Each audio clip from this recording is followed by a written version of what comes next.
സ്റ്റാമ്പുകൾ കൊണ്ടൊരു പുൽക്കൂട്. കാഞ്ഞിരപ്പള്ളി AKJM സ്കൂളിലാണ് ഈ വെറൈറ്റി പുൽക്കൂട്. സ്കൂളിലെ ബർസാറായ ഫാദർ വിൽസൺ പുതുശ്ശേരിയാണ് ഈ വെറൈറ്റി പുൽക്കൂടിന് പിന്നിൽ. പുൽക്കൂടിനായി 90% ഉപയോഗിച്ചിരിക്കുന്നത് സ്വിറ്റ്സർലാൻഡിലെ സ്റ്റാമ്പുകളാണ്. എല്ലാ വർഷവും ക്രിസ്മസിന് ഒരു വ്യത്യസ്തമായ പുൽക്കൂട് ഉണ്ടാക്കാനായിട്ട് ആഗ്രഹിക്കുന്ന ഒരാളാണ് ഞാൻ. ഓരോ വർഷവും വ്യത്യസ്തമായ പുൽക്കൂട് ഉണ്ടാക്കിയിട്ടുണ്ട്. ഈ വർഷം യൂണിവേഴ്സൽ പോസ്റ്റൽ യൂണിയൻ്റെ 150ാം വാർഷികമാണ്. ഞാനൊരു ഫിലാറ്റലിസ്റ്റ് കൂടിയാണ്. ഞാൻ സ്റ്റാമ്പ് കളക്ഷൻ തുടങ്ങിയിട്ട് 50 വർഷം കൂടിയാണ്. അപ്പോൾ എൻ്റെ ഫിലാറ്റലിയുടെ അല്ലെങ്കിൽ എൻ്റെ സ്റ്റാമ്പ് കളക്ഷൻ്റെ ഒരു 50 വർഷത്തിൻ്റെ എൻ്റെ ഒരു സമ്മാനം കൂടെയാണ് ഈ ഒരു ഫിലാറ്റലി ക്രിബ്. ഈ ക്രിബ് ഉണ്ടാക്കിയിരിക്കുന്നത് സ്റ്റാമ്പുകൾ ഉപയോഗിച്ച് മാത്രം തന്നെയാണ്. എല്ലാ സ്റ്റാമ്പുകളും തിമാറ്റിക്കായിട്ട് ആണ് അറേഞ്ച് ചെയ്തിരിക്കുന്നത്. ക്രിബിനകത്ത് ക്രിസ്മസിൻ്റേതായിട്ടുള്ള സ്റ്റാമ്പുകൾ ധാരാളമുണ്ട്. അതോടൊപ്പം തന്നെ ക്രിസ്മസ് ട്രീ എല്ലാം ഉണ്ടാക്കിയിരിക്കുന്നത് വ്യത്യസ്തങ്ങളായിട്ടുള്ള പക്ഷികളെ കൊണ്ട്, ബട്ടർഫ്ലൈസ്, അതുപോലെ തന്നെ പൂക്കൾ കൊണ്ട്, ആ രീതിയിൽ എല്ലാം ഒരു വ്യത്യസ്തമായ രീതിയിലാണ് ഉണ്ടാക്കിയിരിക്കുന്നത്.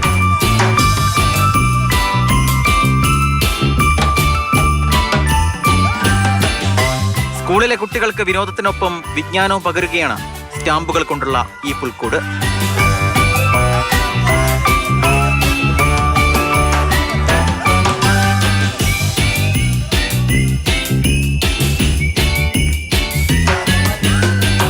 യൂണിവേഴ്സൽ പോസ്റ്റൽ യൂണിയൻ്റെ ആസ്ഥാനം സ്വിറ്റ്സർലൻഡിലെ ബേണാണ്. അതുകൊണ്ട് കൂടുതലും സ്വിറ്റ്സർലൻഡിലെ സ്റ്റാമ്പുകളെ ബേസ് ചെയ്തുകൊണ്ടാണ് ഈ ഒരു ക്രിബും കൂടെ ഉണ്ടാക്കിയിരിക്കുന്നത്. ഭൂരിഭാഗവും സ്വിറ്റ്സർലൻഡിലെ സ്റ്റാമ്പുകളാണ്. മറ്റു രാജ്യങ്ങളിലെ സ്റ്റാമ്പുകൾ കുറച്ചൊക്കെ ഉണ്ട് എങ്കിലും സ്വിറ്റ്സർലൻഡിൽ നിന്നുള്ള സ്റ്റാമ്പുകളാണ് കൂടുതലും ഈ ഒരു ക്രിബിൽ ഞാനിവിടെ ഉപയോഗിച്ചിരിക്കുന്നത്. കാലിത്തൊഴുത്തിലെ ആട്ടിടയന്മാരാണ് ഈ സ്നേഹ സന്ദേശം കൈമാറിയത് എങ്കിൽ പോസ്റ്റൽ ഡിപ്പാർട്ട്മെൻറ്റിൻ്റെ പോസ്റ്റ്മാൻമാരാണ് അതിപ്പോൾ കൈമാറിക്കൊണ്ടിരിക്കുന്നത്. അതുകൊണ്ടാണ് ഞാനവിടെ പോസ്റ്റ്മാൻമാരെ എല്ലാം അവിടെ വെച്ചിരിക്കുന്നത്. അവരും ഈ ഒരു സ്നേഹ സന്ദേശം കൈമാറുന്നതിൻ്റെ ഏറ്റവും പ്രധാനപ്പെട്ട പങ്കുവഹിക്കുന്നവരാണ്. അപ്പോൾ പോസ്റ്റൽ ഡിപ്പാർട്ട്മെൻറ്റ് ഇപ്പോൾ ഈ സ്നേഹ സന്ദേശം കൈമാറുന്നതിനുള്ള വലിയൊരു പങ്കും കൂടെ ഓർത്തുകൊണ്ടാണ് ഈ രീതിയിൽ ഞാനൊരു സ്ക്രിപ്റ്റ് ഉണ്ടാക്കിയിരിക്കുന്നത്.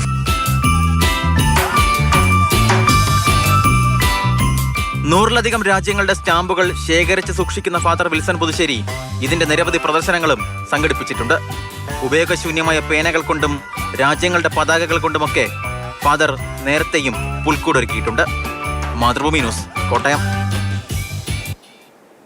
എത്ര വ്യത്യസ്തമായ പുൽക്കൂടാണ്. ഉണ്ണിയേശു ഒഴികെ ബാക്കി എല്ലാം സ്റ്റാമ്പുകൾ കൊണ്ട്, വിവിധ രാജ്യങ്ങളിലെ സ്റ്റാമ്പുകൾ. നമുക്കിപ്പം വിവരങ്ങൾ പങ്കുവയ്ക്കാൻ ഷിനോജ് ചേരുന്നുണ്ട്. ഷിനോജ്, നമ്മുടെയൊക്കെ കുട്ടിക്കാലത്ത് നമ്മൾ ധാരാളം അനുഭവങ്ങൾ നമുക്കൊക്കെ ഉണ്ട്, പുൽക്കൂട് ഉണ്ടാക്കാനും പല തരത്തിലുള്ള വെറൈറ്റി പരീക്ഷിക്കാനും ഒക്കെ. പക്ഷെ അതിൽ നിന്നൊക്കെ വ്യത്യസ്തമാണ് ഈ വിവിധ രാജ്യങ്ങളിലെ സ്റ്റാമ്പുകൾ കൊണ്ടൊരു പുൽക്കൂട്. എന്താണ് വിശേഷങ്ങൾ, പറയൂ.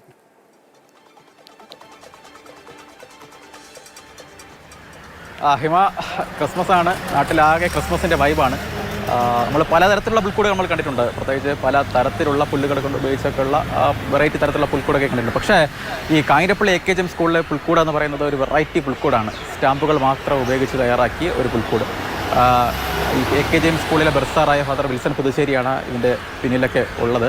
അപ്പോൾ ഈ സ്കൂളിലെ ബർസാറിനെ പറ്റി പറയുകയാണെങ്കിൽ ഈ കാഞ്ഞിരപ്പള്ളിക്കാർക്കൊക്കെ തന്നെ അറിയാം. അച്ഛൻ ഇതിനു മുമ്പും ഇത്തരത്തിൽ പലതരത്തിലുള്ള വെറൈറ്റി ഒക്കെ ഈ പുൽക്കൂട് രംഗത്തിൽ പരീക്ഷിച്ചുള്ള ആളുകളാണ്. പ്രത്യേകിച്ച് ഈ ഉപയോഗശൂന്യമായ പേന ഉപയോഗിച്ചൊരിക്കൽ പുൽക്കൂട് തയ്യാറാക്കിയിട്ടുണ്ട്. അതുപോലെ തന്നെ ഈ പഴയ ഫുട്ബോൾ കളിക്കുന്ന രാജ്യങ്ങൾ, വേൾഡ് കപ്പ് കളിച്ച രാജ്യങ്ങളുടെ പതാക ഉപയോഗിച്ച് പുൽക്കൂട് തയ്യാറാക്കിയിട്ടുണ്ട്. അപ്പോൾ അത്തരത്തിലുള്ള പലതരത്തിലുള്ള പരീക്ഷണങ്ങളൊക്കെ നടത്തിയിട്ടുള്ള ആളാണ് നമ്മുടെ ഈ AKJM സ്കൂളിലെ ബർസാറായിട്ടുള്ള വിൽസൺ പുതുശ്ശേരി എന്ന് പറയുന്നത്. അപ്പോൾ അച്ഛൻ്റെ ഇത്തവണത്തെ ഒരു പരീക്ഷണമാണ് ഈ സ്റ്റാമ്പുകൾ. അച്ഛന് ഒരുപാട് തരത്തിലുള്ള ഈ സ്റ്റാമ്പ് ശേഖരണമൊക്കെയുള്ള ആൾ കൂടിയാണ്. പ്രത്യേകിച്ച് ഒരുപാട് തരത്തിലുള്ള പ്രദർശനങ്ങളൊക്കെ നടത്തിയിട്ടുള്ള അച്ഛനാണ്. അപ്പോൾ ആ അച്ഛനാണ് ഇപ്പോൾ ഒരു പുൽക്കൂട് സ്റ്റാമ്പ് ഉപയോഗിച്ച് ഇപ്പോൾ തയ്യാറാക്കിയിരിക്കുന്നത്. എന്തായാലും ഈ സ്റ്റാമ്പ് പുൽക്കൂട് കാണുന്നതിന് വേണ്ടി നിരവധി ആളുകളാണ് ഇപ്പോൾ ഈ സ്കൂളിലേക്ക് എത്തിയിരിക്കുന്നത്. കുട്ടികൾക്കും വളരെ കൗതുകമാണ്. പ്രത്യേകിച്ച് ഇത്തരത്തിൽ ഈ വിനോദത്തിനൊപ്പം വിജ്ഞാനമൊക്കെ ആകുന്ന സമയത്ത് അവർക്കും ഇത് വളരെ കൗതുകമാണ്. എന്തായാലും ഈ പുൽക്കൂടിൻ്റെ ഘടന തന്നെ വളരെ വ്യത്യസ്തമാണ്. പ്രത്യേകിച്ച് ഉണ്ണീശ ഒഴികെ ബാക്കി എല്ലാം തയ്യാറാക്കിയിരിക്കുന്നത് സ്റ്റാമ്പുകൾ കൊണ്ടാണ്. അതിൽ ക്രിസ്മസ് ട്രീ ഉണ്ട്. ആ ക്രിസ്മസ് ട്രീ തയ്യാറാക്കിയിരിക്കുന്ന അതിൽ ചിത്രശലഭങ്ങളും പക്ഷികളും ഒക്കെ ഉണ്ട്. അതും വിവിധ സ്റ്റാമ്പുകളാണ്. ഒരു ഫിഷ് ടാങ്ക് ഉണ്ട്. ആ ടാങ്ക് തയ്യാറാക്കിയിരിക്കുക, അതിൽ മീനുകൾ തയ്യാറാക്കിയിരിക്കുന്നത് അതിൻ്റെ സ്റ്റാമ്പുകളാണ്. മാത്രമല്ല ഏറ്റവും പ്രധാനപ്പെട്ട ഈ കൗതുകം തോന്നിയത് ആട്ടിടയന്മാരാണ്. പ്രത്യേകിച്ച് ആട്ടിടയന്മാർ ഈ പുൽക്കൂടിലില്ല. അതിന് പകരം ഈ പോസ്റ്റ്മാൻമാരെയൊക്കെയാണ് അതിൽ തയ്യാറാക്കിയിരിക്കുന്നത്. അതിൽ അച്ഛൻ തന്നെ പറഞ്ഞൊരു കാര്യമുണ്ട്. എന്തായാലും വളരെ വ്യത്യസ്തമായിട്ടുള്ള ഒരു പുൽക്കൂടാണിത്. വിനോദവും വിജ്ഞാനവും ഒരുമിച്ച് കൊണ്ടുവരിക എന്നൊരു വലിയ സന്ദേശവും അതിലുണ്ട്. എന്തായാലും നമ്മുടെ സ്റ്റാമ്പുകളുടെ പുൽക്കൂട് പൊളിച്ചു.